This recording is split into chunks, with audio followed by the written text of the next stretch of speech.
El pensamiento de segundo orden es tan escaso como necesario.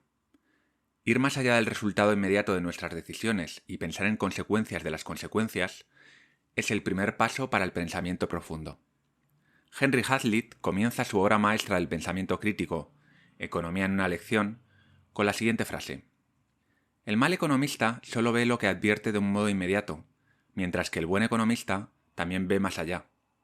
El primero solo contempla las consecuencias directas de la medida. El segundo no desatiende las indirectas y más lejanas. El pensamiento de segundo orden también ha sido puesto en valor por grandes inversores como Charlie Munger, Ray Dalio y Howard Marks. Este último dice en su libro titulado Lo más importante para invertir con sentido lo siguiente: el pensamiento de primer orden es simplista y superficial, y todo el mundo lo puede llevar a cabo. Todo lo que los pensadores de primer orden necesitan es una opinión sobre el futuro como: las perspectivas de la empresa son favorables, lo que significa que las acciones subirán. Por contra, el pensamiento de segundo orden es profundo y complejo. Lo que está diciendo Marx es que el inversor que practique el pensamiento de segundo orden tendrá una ventaja competitiva sobre el resto. Esto podemos extrapolarlo a cualquier empresario, líder, diplomático o economista. A continuación, voy a utilizar el ejemplo del coche eléctrico para explicarte algunas consecuencias de segundo orden. El cambio progresivo del vehículo de motor de combustión interna al eléctrico tienen dos consecuencias de primer orden. La primera es que se van a fabricar más coches eléctricos, y la segunda es que se van a fabricar menos coches de gasolina y de gasoil. Esto es algo que puede deducir cualquiera. Pero no nos vamos a quedar ahí. La construcción de más coches eléctricos va a hacer que se necesiten más baterías, por lo que la industria de las baterías va a despegar. Un coche eléctrico tiene hasta 10 veces menos piezas móviles que uno convencional, por lo tanto, el sector del recambio va a sufrir una transformación radical a medio y largo plazo. Algo parecido pasará con los talleres e incluso con las gasolineras. Al poder cargar el coche en tu propia casa, muchas gasolineras cerrarán y el consumo de electricidad aumentará. Las emisiones directas de CO2 de los vehículos van a bajar drásticamente, pero para conocer la reducción neta, habrá que tener en cuenta el exceso de CO2 emitido por las centrales eléctricas. Dependiendo del tipo de centrales eléctricas que haya en un país, esas emisiones pueden ser mayores o menores. También el impuesto sobre los carburantes recaudará cada vez menos y eso hará que el gobierno tenga que recaudar en otras partes. Este es solo un ejemplo de la gran cantidad de efectos de segundo, tercer y cuarto orden que puede suponer un gran cambio tecnológico como el coche eléctrico. En el caso del coche eléctrico que acabamos de ver, la importancia del pensamiento de segundo orden es muy obvia. Por otro lado, tal y como dice la teoría del caos, algunos cambios o decisiones menores también pueden desencadenar efectos de segundo orden considerables. Steve Blank, emprendedor en serie de Silicon Valley, dice en uno de sus artículos que constantemente ve cómo las startups crecen hasta un punto donde tiene sentido contratar a un buen director financiero. Para conseguir un impacto inmediato, el nuevo director financiero busca formas de recortar gastos que permitan ahorrar dinero a la empresa. Entonces calcula el coste anual de los snacks y refrescos que la empresa ofrece gratuitamente en la cocina y ve que suman unos cuantos miles de dólares.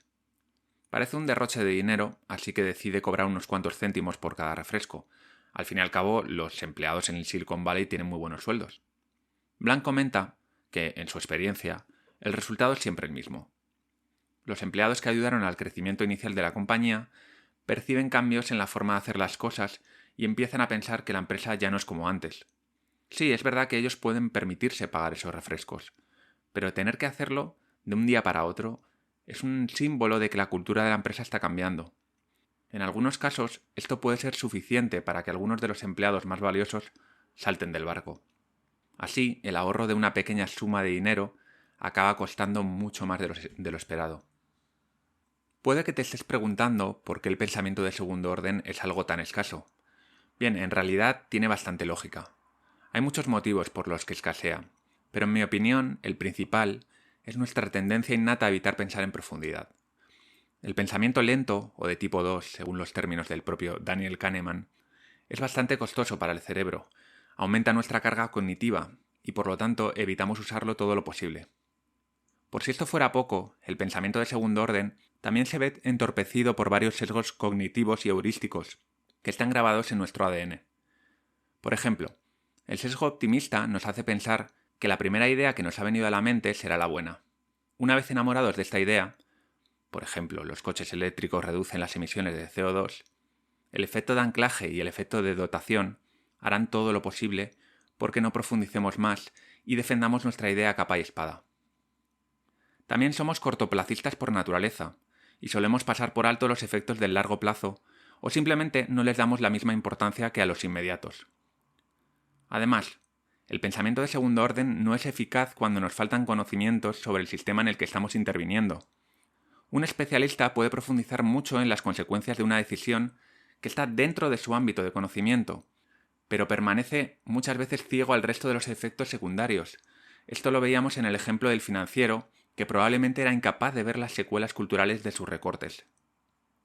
Como ya te habrás imaginado, el pensamiento de segundo orden tiene una especial importancia en las políticas públicas.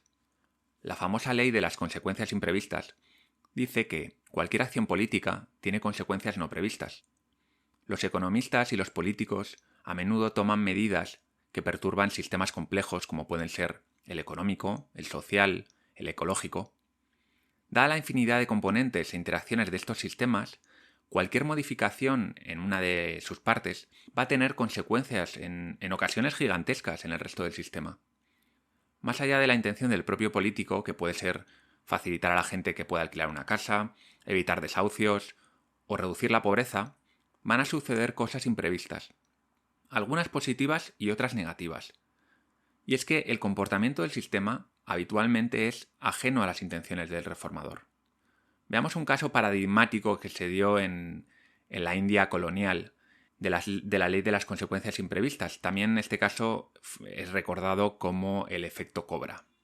Esto ocurrió cuando el gobierno colonial británico ofreció una recompensa a aquellos ciudadanos de Delhi, de la capital de la India, para que entregasen cobras muertas en un momento donde estas cobras eran un problema en la ciudad porque son serpientes venenosas y estaban matando gente. Al principio la medida funcionó bien, pero generó un incentivo perverso, y algunos ciudadanos, muy pillos ellos, empezaron a criar cobras para conseguir más dinero. Los británicos, cuando se enteraron, eliminaron la recompensa, pero ¿qué pasó? Pues que la gente que tenía cobras en su casa por las que quería ganar dinero, como ya no les daban dinero, las soltó en la calle. El resultado, acabó habiendo más cobras de las que había al inicio de la medida. Cuando pensamos profundamente sobre los efectos secundarios, nos puede venir a la mente una idea. A menudo, lo mejor es no hacer nada. Charlie Munger dice que una de las cosas más difíciles para un inversor es sentir que deja pasar buenas oportunidades. Él y Warren Buffett apenas hacen unas pocas inversiones al año, a pesar de que tienen la capacidad de hacer cientos de ellas. Sin embargo, según Munger, muy pocas inversiones son realmente interesantes, y para tener éxito hay que elegir solo las que son excepcionales. En general nos resulta muy difícil estar parados sin hacer nada, porque tenemos la sensación de no trabajar, algo que está muy mal visto socialmente, o de que desaprovechamos oportunidades, pero la realidad es que a menudo la mejor decisión es no hacer nada. G.K. Chesterton, periodista de principios del siglo XX, decía lo siguiente: no hay que derribar una valla hasta que sepas la razón por la que fue puesta. Chesterton lo que hacía con esta frase era criticar la tendencia de esa época, y la actual, por supuesto, a cambiar lo que hay por algo mejor, ese algo mejor entrecomillado. Muchas veces sin conocer los motivos por los que las cosas son como son, porque está ahí la valla puesta, ¿no? Generalmente, el estado de las cosas tiene una buena razón de ser, y las personas inteligentes deberían entender que, sin conocer el motivo por el cual las cosas están como están, no deberían reformarse.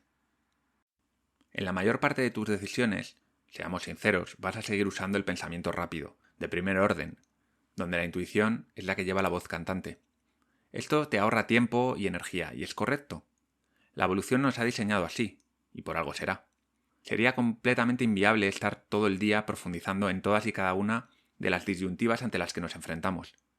En cambio, en unas pocas situaciones será necesario aplicar el pensamiento profundo. Si diriges una organización o tomas decisiones que modifiquen sistemas complejos, y todos los que involucran a los seres humanos lo son, necesitas ir más allá en tu proceso de toma de decisiones. A continuación voy a explicarte, mediante un ejemplo práctico, cómo puedes potenciar tu pensamiento de segundo orden. Me voy a poner en el lugar de un político que tiene que decidir si su gobierno promueve el coche eléctrico a través de ayudas de 3.000 euros a los compradores? En primer lugar, usa la pregunta ¿y entonces qué? Por ejemplo, tomamos la decisión de que vamos a dar una ayuda a los compradores de 3.000 euros y nos preguntamos, bien, ¿y entonces qué? Aumentarán las ventas de coches eléctricos. Vale, ¿y entonces qué? Pues van a disminuir las compras de coches de combustión. Vale, ¿y entonces qué? Pues bajará el consumo de gasolina. Sí, ¿y entonces qué? Y así sucesivamente. Y también esta misma pregunta la puedes hacer para otra cadena de acontecimientos. Otra diferente podría ser, damos una ayuda a los compradores de 3.000 euros, ¿y entonces qué? Pues tenemos que subir los impuestos o reducir los gastos de sanidad. Vale, ¿y entonces qué? Subimos los impuestos. Vale, ¿y entonces qué? Pues eso nos llevará a perder votos. Tienes razón, ¿y entonces qué? Y así sucesivamente. Usa este proceso de pensamiento en todas las líneas posibles y con la profundidad que creas necesario. Lógicamente, cuanto más importante sea la decisión, más profundidad y más variantes tienes que buscar. Este ejercicio te forzará a pensar más allá. Idealmente, compleméntalo con expertos en distintas materias que te van a dar una visión mucho más amplia. Como herramienta, puedes usar un sencillo árbol de decisiones para ir anotando todas las ramificaciones. Hay aplicaciones en Internet que te pueden ayudar o lo puedes hacer en un papel. En segundo lugar, piensa siempre en el largo plazo. En vez de limitarte a pensar en las consecuencias inmediatas de una decisión, piensa en qué efectos diferidos puede tener lugar dentro de unos pocos meses, años o incluso décadas. Volvamos al ejemplo. Si aumenta la flota de coches eléctricos, a largo plazo, ¿qué cosas pueden ocurrir? Se me ocurren varias. Disminuirán las emisiones de CO2. Se reducirá el ruido de las ciudades.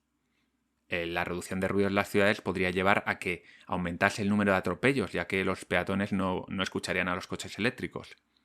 El sector de los recambios se reducirá, lo que provocará un aumento del desempleo, lo que a su vez puede favorecer a otras industrias, que van a tener mano de obra cualificada con salarios más bajos. En tercer lugar, piensa en todos los posibles afectados. Preguntas que te puedes hacer en este caso. ¿Cómo afectará la innovación disruptiva a la industria del automóvil? ¿Caerán algunos fabricantes de coche, tal y como sucedió en la industria de la telefonía móvil cuando surgieron los smartphones? Acordaros de Nokia o de BlackBerry. ¿Será capaz la industria de los recambios de adaptarse? ¿O entrará en crisis como la prensa tradicional cuando se popularizó Internet? ¿Cómo afectará a la recaudación de impuestos? ¿Imponerá el gobierno nuevos impuestos a la electricidad o cubrirá la caída con los impuestos de las baterías? En cuarto lugar, identifica los riesgos. Te puedes hacer preguntas del tipo: ¿deshacerse de las baterías tendrá alguna consecuencia medioambiental importante? ¿Subirán los fabricantes de coche y los concesionarios los precios artificialmente, por lo que los consumidores no se verán beneficiados por las ayudas? ¿Provocará la medida un problema de stock y capacidad en la industria? En quinto lugar, presta atención a los incentivos. El incentivo en este caso está claro. La medida anima a los consumidores a comprar un coche eléctrico, y hacerlo además en el periodo durante el cual el gobierno ofrece las ayudas.